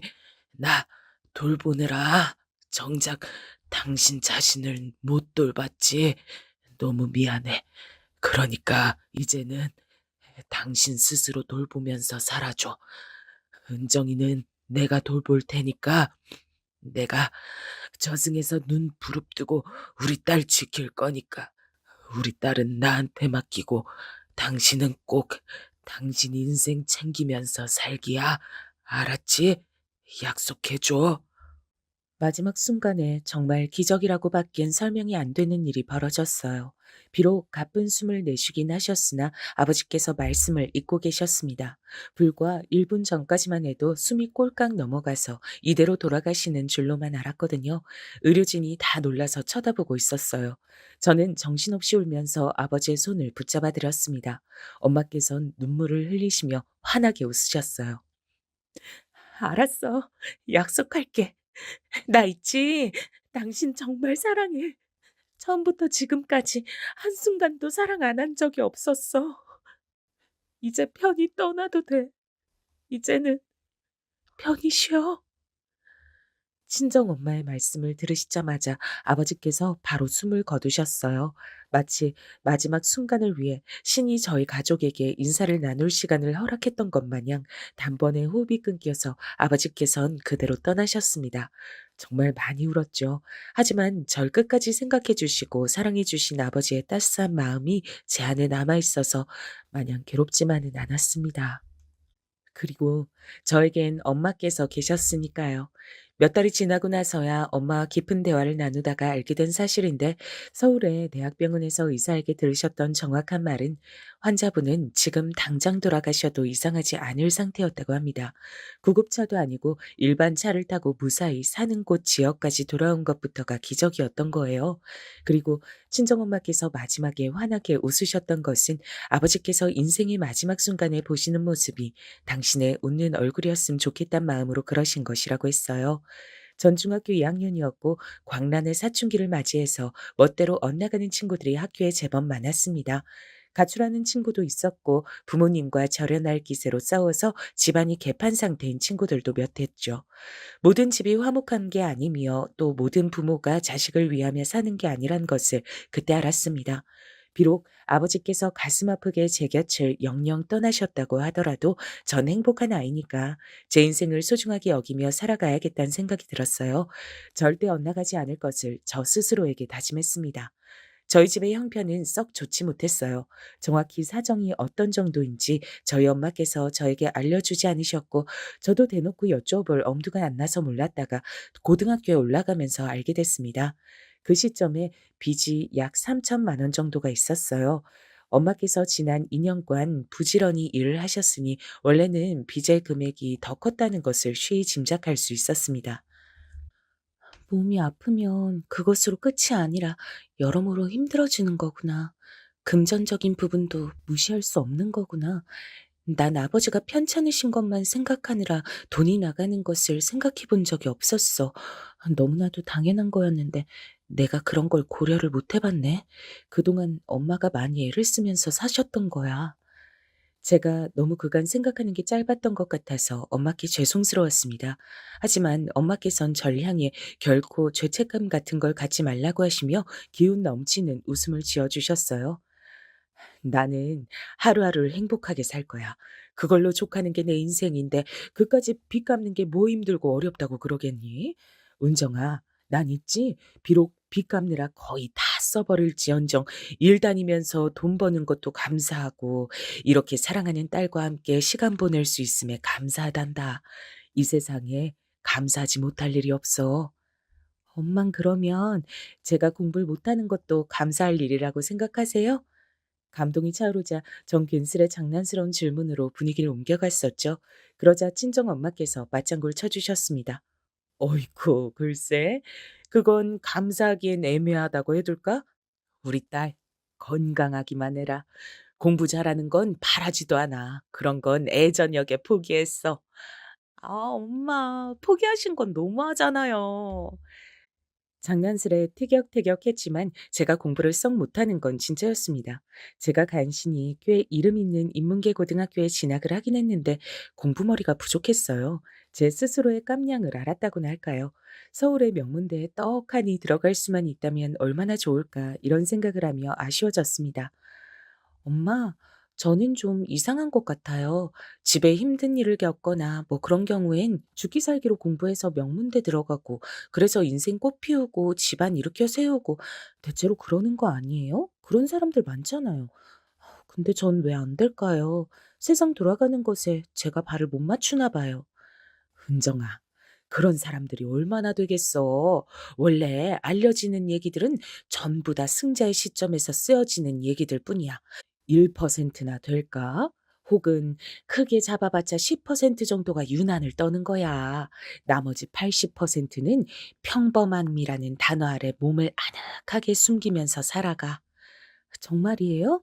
근데 10%에서 80%를 더하면 90%잖아요. 그럼 10%가 또 남는데요? 엄마가 계산 잘못하셨나 보다. 아니, 남는 10%는 평범함이라는 단어라도 맛보고 싶어서 발버둥을 치며 살아가는 숫자야. 평범한 것조차 힘들고 때론 허락되지도 않는 그런 삶도 있는 법이거든. 평범함을 그렇게 원한다고요? 엄마, 그런 삶은 되게 불행하겠죠? 하지만 그 삶을 불행하다 어쩌다 이렇게 말하기는 어렵지. 삶은 어쨌든 직접 살아봐야 그 의미가 밝혀지는 거니까 남이 절대로 평가할 수도 없는 영역이야. 저는 그날 엄마와 대화를 나누면서 많이 놀랐던 것 같아요. 들려주시는 이야기들이 전부 단순한 것 같으면서도 세상의 본질을 어느 정도 담고 있는 듯한 그런 깊이가 느껴졌거든요. 엄마, 이제야 제가 이유를 알 것 같아요. 아버지가 엄마하고 결혼한 이유요. 엄마가 이렇게 생각을 엄청 깊게 하시는 분인 줄 처음 알았어요. 만약에 엄마가 대학을 나왔다고 한다면 혹시 철학과 전공이냐고 사람들이 물어봤을 거예요. 어머, 우리 딸이 그 사실을 이제 알았단 말이야? 내가 괜찮은 여자니까 네 아버지가 사람 보는 눈이 있어서 나하고 결혼한 거야. 맞아요. 아버지는 잘생긴 얼굴 때문에 인기도 많았을 텐데 엄마하고 결혼하신 걸 보면 그게 맞는 것 같아요. 그러면 난 얼굴이 별로란 거야? 참나, 은정이 너도 얼굴이 나 안 닮고 네 아버지 닮아서 이쁘다 이거지? 근데 낳아준 건 내가 했으니까 내 덕도 있는 줄 알아. 엄마, 근데 저는요, 아버지한테서 닮고 싶은 게 얼굴 말고 또 하나 있어요. 그게 뭔 줄 아세요? 사람 보는 눈이에요. 정말로 저를 위하고 제 인생의 끝까지 절 붙잡아주는 그런 사람을 만나고 싶어요. 아버지가 엄마를 만났듯이요. 저도 그럴 수 있겠죠? 그럼 당연하지. 부전여전이라고 하잖아. 넌 네 아버지를 많이 닮았으니까 이 다음에 좋은 사람 만나서 결혼할 거야. 제가 좋은 대학에 못 가도 그게 가능할까요? 나는 뭐 대학 나왔다니? 좋은 사람 만나는 게 대학 간판으로 좌지우지 되진 않아. 그러니까 우리 딸 공부 좀 못한다고 의기소침해할 필요 없어. 그러면서 은근히 저한테 공부 못한다고 놀려대셨던 엄마셨습니다. 저는 민망한 웃음을 터뜨리면서 비록 지금은 해결되지 않은 문제들을 안고 살아가고 있으나 밝은 미래가 저희 모녀를 기다리고 있을 거라고 믿었어요. 저에게 과연 어떤 인연이 다가올지 정말 궁금하기도 했습니다. 전 대학을 학비가 지원이 되는 전문대로 갔죠. 대학과 연계가 되는 곳에서 첫 취업을 했고요. 그때가 되자 집에 빚은 없는 상태였으며 취업하던 시기와 비슷하게 이사도 갔습니다. 더할 나위가 없었습니다. 소소한 행복을 누리며 엄마와 둘이서 재미있게 지내던 시기였어요. 그러던 어느 날 외할머니께서 쓰러지셨다는 연락을 받게 됐어요. 연락을 받으시고 나서 엄마께서 늦은 시간까지 멍하게 창밖만 바라보고 계셨습니다. 외할머니께선 워낙 멀리 사셨기 때문에 전 어렸을 때를 제외하고 거의 찾아뵌 적이 없었어요. 그래서 솔직히 깊은 정이라든지 유대감이 없었죠. 쓰러지셨다는 소식을 듣고도 어휴, 어떡하냐 싶은 감상이 다였습니다. 하지만 엄만 다르셨던 거예요. 은정아, 외할머니한테 남은 시간이 오래지 않은 것 같아. 암만 생각해도 내가 외할머니 곁에 가서 마지막 시간을 함께 보내드려야 될 것 같구나. 미안하지만 당분간 혼자 지낼 수 있지? 네? 알았어요. 그치만 엄마 외할머니를 별로 안 좋아하시는 거 아니었어요? 에구구, 우리 딸이 그런 걸 다 느끼고 있었구나. 그래, 맞아. 난 네 외할머니를 별로 안 좋아했어. 어릴 때 무진장 힘들었거든. 외할머니를 이해할 수가 없었지. 그래서 내가 매번 무슨 생각을 하며 지냈던 줄 알아? 난 나중에 자식 낳으면 이렇게 키우지 말아야지. 난 잘해줘야지. 절대로 네 외할머니처럼은 되지 않을 거라면서 이를 바득바득 깔았었어. 외할머니가 미웠거든. 근데 이제 와서 왠지 이해가 가려고 하네. 외할머니도 그렇게 사실 수밖에 없었단 걸 보고 배운 게 그거였을 뿐이고 환경이 사람을 그렇게 만들었을 뿐임을 나의 엄마이실 뿐이 아니라 한 인격체이셨다는 걸 그분도 엄마가 되어 보신 것은 처음이었기에 서투실 수밖에 없었단 걸 이제서야 내가 이해를 한다. 부디 많이 늦은 건 아니길 바라면서 곁에 가봐 드려야지. 내가 그분 딸이잖아. 씁쓸한 표정으로 말씀하신 친정 엄마께선 이튿날 바로 짐을 다 싸서 내려가셨어요.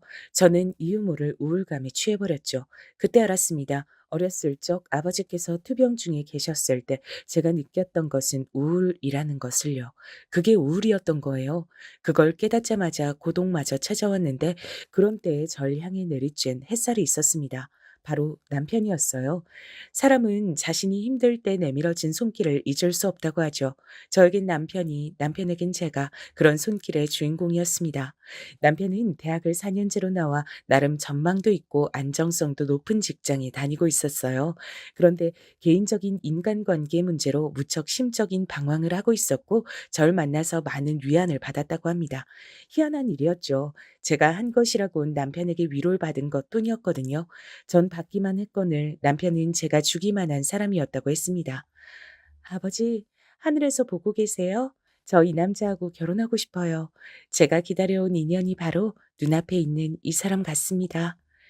기이할 정도의 확신이 들었고 전 남편에게 먼저 청혼했습니다. 제가 가진 거라곤 쥐뿔도 없었어요. 모은 돈도 개인 계좌에 2천만 원 남짓이 전부였고요. 반면 남편은 그때 7천만 원과 승용차 한 대를 가지고 있었죠. 시댁에서 남편이 결혼할 때 지원해 주려고 들고 있었던 5천만 원 또한 있었습니다. 이런 것들을 모두 합쳐 소중하게 미천 삼아 결혼을 했습니다. 결혼식을 3개월 앞두고 외할머니께선 돌아가셨어요. 버틸 만큼 버티고 용 쓸 만큼 용 쓰다 가셨으니 당신께서도 미련이 없으셨을 거야. 나도 이젠 마음이 한결 가벼워 마지막 나날들을 곁에 있어 드리기를 잘했단 생각이 든다. 친정엄마께서 정말로 홀가분해 보이시는 얼굴을 하고 계셔 저도 안심이 됐습니다. 저의 평생을 봐오신 분이 친정엄마신데 그런 분께서 저보고 얼굴이 그 어느 때보다 편안해 보인다고 말씀해 주셨어요. 명백히 남편 덕분이었죠. 윤서방이 얼마나 괜찮은 사람인가 아닌가를 내가 판별할 필요도 없었어. 은정이 너라면 사람을 옳게 골랐을 거란 것을 바로 그 점을 내가 믿었으니까. 우리 딸 행복하게 살아야 된다. 이렇게 다 커서 시집을 가게 되다니 하늘에서 네 아버지가 깜짝 놀라시겠다. 언제 이렇게 어여쁜 숙녀가 다 됐냐고 하면서 놀라 자빠지실 테지. 엄마, 저 행복하게 잘 살게요. 자신 있어서 하는 결혼이에요. 지켜봐 주세요. 지난 날들이 머릿속을 모두 스쳐갔습니다. 비록 슬픔과 상실의 구간을 지나오기도 했으나 대체로 평범함의 단어가 만든 그늘 아래에서 몸을 누이고 쉴 줄 아는 지난 인생이었다고 자평이 됐습니다. 전 결혼하면서 생각했죠. 제 인생의 진정한 시작은 지금부터라고요. 저를 며느리로 맞이하시는 시어머니께서 눈물을 몇 번이고 글썽이셨어요. 우리 경준이 내가 정말 온 마음 다해서 키운 자식이야. 자식 키우는 부모 마음이 안 그런 경우가 어디 있겠냐마는 그래도 내가 유별나도록 힘든 정성을 다해서 키운 자식이라고 말을 하고 싶어. 호랑이보다 더 무서운 아비, 능력이 부족해서 죄인처럼 수그리고 살았던 어미, 그리고 어렸을 때 많이 아파서 자기가 받을 사랑과 관심과 모든 보살핌을 다 빼앗아 갔던 누이, 이런 가정 안에서 자라온 게 우리 경준이란다. 내가 우리 경준이만 생각하면 어긋날 가슴이 미어져. 내가 얼마나 미안한 게 많고 애틋함이 많은지 몰라. 네, 어머님. 그 마음 제가 깊이 새기면서 어머님의 귀중한 아들, 이젠 제 남편이 된 사람에게 저 또한 마음 다하면서 그렇게 살겠습니다. 약속드립니다. 시어머니의 눈물 앞에서 저는 정중한 태도로 약속을 드렸습니다. 그런 저를 보며 뿌듯하다는 듯 미소를 지으셨던 분이 시어머니셨어요. 뭐 하나 잘난 구석이 없는 저를 선뜻 며느리로 맞아주셔서 너무 감사한 분이셨어요. 시아버지께선 되게 잘 안 계시고 걸핏하면 외출을 오래 하시는 분이셨습니다. 무뚝뚝하셨고 언행이 조금 거치신 분이셨죠. 아들놈 다 컸다고 드디어 장가를 가는구만. 아이고 세월이야. 지나간 내 젊음이 아깝고 아쉬워서 눈물이 다 난다. 결혼하겠다며 인사를 드리러 갔던 날 제 앞에서 기껏 하셨던 말씀이 이것이었습니다. 그리고 제가 정확히 들은 건지 헷갈리는데 얼핏 알아서 잘 살든지 말든지라며 한탄하듯 중얼거리셨던 것 같아요. 그러더니 잠시 후 담배를 챙겨서 밖으로 휙 나가버리셨고 다시 돌아오지 않으셔서 제가 한참을 기다리다가 자리를 떴었네요. 남편을 통해서 그분은 고개가 절레절레 지어지도록 만드시는 분이라는 평은 수차례 들어본 바였으나 역시 직접 대면해서 체감하는 것보다 정확한 건 없더라고요. 어떠신 분인지 단박에 알 수 있었습니다. 걱정과 염려가 매사에 많은 것인지 시종일관 약간은 구겨져 있는 미간과 자꾸만 좌우를 살펴대는 눈동자를 지니신 시어머니와는 시아버지께서 영 반대이신 것 같았어요. 두 분은 그럼에도 어쨌든 부부로 오랜 세월을 살아오셨으며 여전히 부부셨습니다. 새삼 이 세상에는 다양한 성격의 가족들이 존재한다고 느꼈었네요. 남편과 자란 환경은 서로 다르지만 저희는 한 번도 안 싸우고 사이좋은 신혼생활을 보내서 역시 서로가 운명이었다고 생각이 들었어요. 그러나 저희 부부의 결혼 1주년은 눈물바람이 되고 말았습니다. 제가 건강검진을 받았었거든요. 별 걱정 없이 받을 때가 돼서 받아본 것 뿐이었어요. 근데 심상치 않은 소견이 뜨더라고요. 이때부터 불안해졌죠. 정밀 검사를 받으면서도 설마 아닐 거야 이렇게 간절히 빌었지만 검사 결과 제가 암에 걸렸다는 사실을 알게 됐습니다. 하늘이 노래지더군요. 괜찮아. 촉이라잖아. 일찍 발견해서 천운이다. 금방 후딱 나을 운명인가 봐. 그치, 은정아? 그럼요. 네, 맞아요. 저 괜찮아요. 하나도 안 무서워요. 반드시 이겨낼 거니까요. 친정 엄마 앞에서 제가 씩씩하게 말씀을 드렸습니다.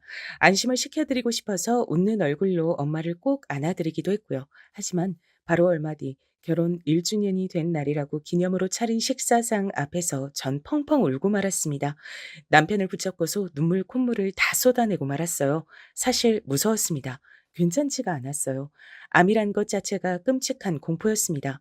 결국엔 아버지의 목숨을 앗아갔으니까요. 그리고 어떤 건지 밝히고 싶지 않아서 이름은 감추지만 제가 걸린 그 암은 아버지께서 걸리셨던 것과 똑같은 암이었습니다. 자기야, 나 어떡해? 진짜 너무 속상하고 무섭고 어떻게 해야 할지 모르겠어. 우리 엄마 앞에선 무섭다고 하면 우리 아버지 때 생각나실까 봐 그러지도 못했어. 나 이게 얼마나 힘든 암인지 알고 있어. 내가 우리 아버지 통해서 봤기 때문에 알아. 너무 잘 알아서 미치겠어. 차라리 몰랐다면 덜 괴로웠을 것 같아. 내가 있잖아. 내가 옆에 있으니까 너무 그렇게 무서워하지 마. 내가 지켜줄게. 다 나을 때까지 내가 있어 줄 거야. 남편은 저에게 힘을 내라고 말을 하며 제 손을 잡아줬어요. 그 순간 이상하게도 돌아가신 친정 아버지와 남편이 겹쳐 보였습니다. 아버지께서 마치 남편을 통해 그때 네가 내 손 꼭 잡아주곤 했었지. 이젠 내가 네 손을 잡아줄게. 이렇게 의미를 전달하시는 것만 같았어요. 너무 신기한 기분이 들어서 눈물이 쏙 들어갔습니다. 왜 하필 제가 암 환자가 됐어야 했는지 그런 원망과 억울함도 옅어졌어요. 용기가 생기더군요. 그래서 마음 굳게 먹고 시어머니께도 직접 죄송하다고 인사를 드렸습니다. 어머님, 제가 너무 죄송하게 됐습니다. 면목이 없어요. 금방 나을 수 있도록 최선을 다해서 열심히 치료받을게요. 네가 죄송할 게 뭐 있니? 네가 고생이지. 젊은 나이에 아깝게 시리. 아파서 어떡하니? 가여워라. 시어머니께선 한숨 섞인 목소리로 그렇게 말씀을 해주실 따름이었어요. 결혼한 지 얼마나 됐다고 암이라니 시어머니께 죄송하고도 감사한 마음이었습니다. 그런데 제가 병원에서 힘든 치료를 받고 있었을 때 시어머니께서 들러주셨는데요. 제가 너무 아프고 어지럽고 힘이 없어서 희미한 웃음만 간신히 보내드렸어요. 그러자 저를 내려다보시면서 이렇게 말씀하셨습니다. 우리 딸이 어렸을 적에 많이 아팠지. 그래서 난 사실은 아픈 사람이 딱 질색이야. 내가 병원 생활을 아주 징그러워해. 병원에 누워있는 환자들 있지? 그것들 죄다 돈 잡아먹는 괴물들이야. 제 심장이 쿵 내려앉는 것만 같았어요. 절 향한 시어머니의 눈빛엔 징그럽고도 지겨운 것을 바라보는 감정이 담겨 있었습니다. 차마 어떻게 반응을 해드려야 할지도 모르겠더군요. 감정이 차올라서 그렇게 말씀하시는 것뿐이라고. 그러니까 제가 이해를 해드려야 한다고 그렇게 제 스스로를 다독였습니다. 항상 입버릇처럼 자식들을 힘들게 키웠다고 젊었을 적부터 고생 많이 하시면서 여간 힘들게 가정 꾸려서 사신 게 아니었다고. 특히나 아픈 딸 때문에 아들한테 신경 많이 못 써줘서 그게 두고두고 마음이 쓰여서 아들이 정말 귀하고 애틋하게 생각된다고. 시어머니께선 그런 말씀을 하시는 분이었습니다. 그런데 귀한 아들의 짝으로 허락해준 며느리가 암이라고 하니 얼마나 그 심정이 착잡하셨을까 싶네요. 심지어는 저는 부친을 똑같은 암으로 잃은 바 있는 사람이었으니까요. 한마디로 가족력이었는데 절 얼마나 못마땅하게 여기실까 싶어서 전 무조건 이악 물고 암을 하루빨리 물리쳐내는 수밖에 없다고 여겼습니다. 악독하리 많지 굳건하게 버티리라 결심했어요. 초기라서 그리 어렵게 보지 않았던 암은 생각 이상으로 절 괴롭혀댔고 예상보다 꽤 오랜 과정을 거쳐야만 했습니다. 그러는 동안 당연하게 암 환자인 제가 남편을 챙겨줄 수 있을 리 만무했죠. 참으로 미안했습니다. 남편이 직장에서 일하는 동안 엄마께서 저와 많이 시간을 보내주셨고 그러면서 지냈습니다. 우울함이 저를 덮칠 때마다 마음을 강하게 다잡으면서 버텼어요. 그러다 보니 끝에 도달을 하더라고요. 드디어 제가 암 환자라는 이름표를 벗어던지게 되더라고요. 고마워. 그동안 고생 많았어. 우리 이제 하고 싶은 거 다 하면서 그렇게 살자.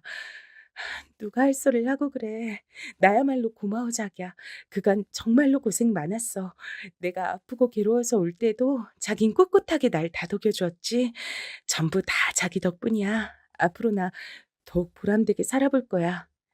힘든 나날을 지내온 끝에 마주하게 된 평범한 일상이 더없이 소중했습니다. 남편과 얼싸안고 즐거웠어요. 밝은 미래를 꿈꿨습니다. 1년, 2년, 그렇게 시간이 가는 동안 저희 부부가 임신 소식을 애타게 기다렸지만 쉽게 생명이 찾아오진 않더라고요. 아직도 어쩜 그렇게 아이 소식이 없니? 혹시 몸이 약해서 그런 건 아니고? 저희도 정말 아이를 빨리 만나고 싶은데 마음 먹은 대로 되질 않네요. 아이 가지는 것엔 제가 아무 이상이 없는 상태예요. 근데 소식이 자꾸 없으니까 아무래도 전문 병원을 이젠 다녀볼까 해요. 뭐? 내가 모르긴 몰라도 그런 병원엔 돈이 엄청나게 들어간다던데? 네. 그래서 저희도 웬만하면 끝에 끝까지 그 수단은 미루고 싶었어요. 근데 이젠 너무 간절하니까 마냥 기다리긴 어려우니까 한번 병원을 다녀볼까 해요. 내가 이런 소리까진 안 하려고 했는데 너 암 치료받고 어쩌고 하느라 돈도 못 벌면서 한참 지냈고 전부 다 우리 경준이 돈으로 해결했으면서 우리 경준이 돈으로만 지냈으면서 이젠 그 비싼 병원까지 다니겠다고 하는구나. 아휴, 이게 다 무슨 꼴인가 싶네. 됐다. 그냥 너희 문제에 내가 괜한 참견까지는 안 할란다. 참견해봤자 내 속만 문드러지지. 그렇게 말씀하시는 시어머니 앞에서 제가 정말 드릴 말씀이 없었습니다. 얼른 떳떳하고 당당해지고 싶더라고요. 힘내서 더욱 잘 살다가 보면 아이도 찾아오고 저도 멋지게 사회생활하면서 그렇게 되는 일상이 찾아와 있을 거라고 믿었어요. 한결같은 남편을 위해서라도 지금보다 멋진 일상이 찾아와야만 한다고 생각했습니다. 그러나 긍정적인 생각을 가지고 있던 절 찾아온 것은 멋진 일상이 아니었습니다. 그야말로 청천벽력과도 같은 소식이었습니다. 바로 재발이란 두 글자. 저에게 다시 암이 찾아온 것이었어요. 그때는 정말 이성을 놓게 되더군요. 병원 바닥에 주저앉아서 머리를 부여잡고 울었어요. 대체 내가 뭘 잘못했다고 나한테 이러는 거야. 난 그냥 우리 아버지 딸로 태어났을 뿐인데 이런 가족력을 왜 물려받아서 내가 이렇게 괴로워해야 돼? 왜 나한테 이런 불행이 닥치는 거야? 세상이 원망스러웠습니다. 삶이 징그럽게 느껴졌어요. 그때 주저앉은 제 어깨와 등을 감싸는 손길이 있었습니다. 아, 제가 혼자 온 것이 아니라 친정 엄마와 함께 와서 암 재발 진단을 받았다는 것. 잠시나마 망각했던 그 사실이 깨달아지면서 이루 말할 수 없는 참담한 기분이 들었어요. 엄마께선 이성을 잃고 오열하던 절 가만히 껴안아 주시면서 괜찮다는 말씀을 계속해서 해주셨습니다. 괜찮아. 이번에도 이겨낼 거야. 은정아, 다 괜찮을 거야. 만약에 안 괜찮으면요. 아버지도 두 번째 돌아가셨잖아요. 재발했을 때 못 이겨내셨잖아요. 전 아버지를 닮은 딸이니까 저도 그렇게 되겠죠. 이젠 다 틀렸어요. 아니, 절대 그렇지 않아. 은정아, 너 잊은 거야? 누가 너를 지켜주기로 했는지 잊어버린 거야? 아버지가 저를 지켜주기로 했었죠. 근데 그게 무슨 소용이에요? 소용이 있는지 없는지 확인해 봐야 하는 거야. 난 믿어. 네 아버지 절대로 너를 지금 자기 곁으로 오게 할 사람이 아니야. 너 못 오게 용을 써서 막을 사람이야. 그러니까 은정아, 한 번만 더 힘을 내보자. 이겨내보자. 우리 딸 할 수 있지? 우리 딸 없으면 내가 너무 외로워. 나 젊은 우리 딸 없으면 휴대폰 기능도 잘 못 만지잖아. 그러니까 내 곁에 있어줘야지. 어? 그럴 거지? 약속? 저도 모르게 울면서 엄마와 새끼손가락을 걸고 약속을 했답니다. 암 재발 소식에 남편은 울지 않았어요. 울음을 꾹 참아내는 얼굴을 할 뿐이었고 절 꼭 안아주면서 같이 이겨내자고 말을 해줬습니다. 같이라는 말, 세상에서 가장 미안하고도 힘이 되는 말이었어요. 남편이 그랬습니다. 제가 얼마나 오래 투병 생활을 하든, 그래서 얼마나 돈이 들어가든, 얼마나 괴로워지든 본인은 상관없이 끝까지 제 곁을 지킬 거라고요. 묵묵하게 절 지켜주겠다 그랬어요. 절 사랑하는 마음이 여실히 느껴졌습니다. 당신의 곁을 지키고 계셨던 친정 엄마를 향해 아버지께서 당시에 어떤 기분을 느끼고 계셨을지 제가 그걸 알겠더라고요. 아버지, 하지만 전 아버지와 다른 결말을 맞이하고 싶어요. 오래오래 살아서 제 남편과 머리가 하얗게 될 때까지 함께하고 싶어요. 제가 그럴 수 있도록 도와주실 거죠? 힘들게 각오를 다졌습니다. 그리고 재발된 암은 무섭게 절 공격해 왔습니다. 고통의 나날이었어요. 이성의 끈이 몇 번이고 끊어졌습니다. 전 알고 있었죠. 사람이 아프면 아프기만 한 것뿐만 아니라 돈이 많이 든다는 것을요. 남편은 저에게 돈 얘기를 못 꺼내게 했습니다. 그런 거 생각하지 말고 치료에만 전념하라고 했죠. 거칠어진 남편의 얼굴을 바라보며 말도 못하게 미안했습니다. 죄책감은 어쩔 수가 없더라고요. 그런 괴로움 속에 잠겨있던 저에게 시어머니께서 찾아오셨습니다. 병실에 들어서셨을 때부터 표정이 안 좋으셔서 제가 감히 차마 죽은 듯이 누워있질 못하겠더라고요. 억지로라도 몸을 일으켜야 할 것 같았습니다. 그런데 성큼성큼 다가오신 시어머니께서 저의 수고를 덜어주셨어요. 암 환자인 제 멱살을 잡으셨거든요. 병원복을 앞으로 쭉 당겨 잡으시더니 제가 신음하는 것에도 눈 하나 깜짝 안 하시고 소리를 크게 지르셨습니다. 잘났다. 잘났어. 암 걸린 게 자랑이야. 아주 벼슬이야. 어머님, 왜 이러세요? 이거 놔주세요. 제가 지금 어지러워요. 어지러워?